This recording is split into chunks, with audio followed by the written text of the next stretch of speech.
Birthday mo to, nak? Nagpa-birthday si Ate Jinalyn? Mainit na karak, mainit na panahon, pero sige lang. ¿Cómo estamos, mi amigas, mi amigos? Noong nakaraan pala ay pumunta kami sa Bulds Al Arab sa may Jumeirah Beach. Kasama si Kuya Victor, Ate Gina, si Mrs. si Ate Janet, si Bibing at si Sofia. Pati na rin si Chantel at si Vanessa. GBR kasi dapat ang puntahan namin sa gabi niyan. Pero sa kadahilan ng gabi na at may mga bata kami kasama, nagbago ang plano kaya pumunta na lang kami doon sa Jumeirah Beach. Sa harap lang siya ng Bulds Al Arab. Open ito 24 hours.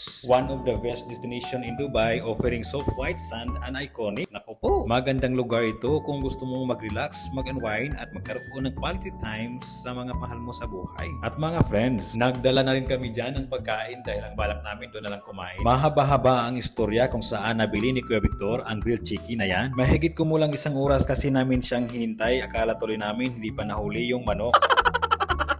Bago pala maligo, kumain lang muna kami para may lakas lumangoy at mag-enjoy. Pagkatapos kumain, nag-prepare na sila para maligo habang ako at si Kuya Victor ay nagkara kahit mainit ang panahon. Si Mrs., si Vanessa, si Sofia at si Chantel nauna na sa dagat habang si Ate Janet pinag-isipan pa kung maligo ba siya. Galing kasi siya sa trabaho at sindo lang namin. Maya-maya naligo na rin ako at hindi na rin ako nag-video. Pagkatapos ng ilang minuto napagod at ninantok ng mga bata kaya umahon na rin sila. Nag-enjoy ang mga bata pati na rin ang matatanda. Malalim na ang gabi kaya umuwi na rin kami. At kung nandito ka pa rin nanonood sa aking video, maraming salamat. Babush!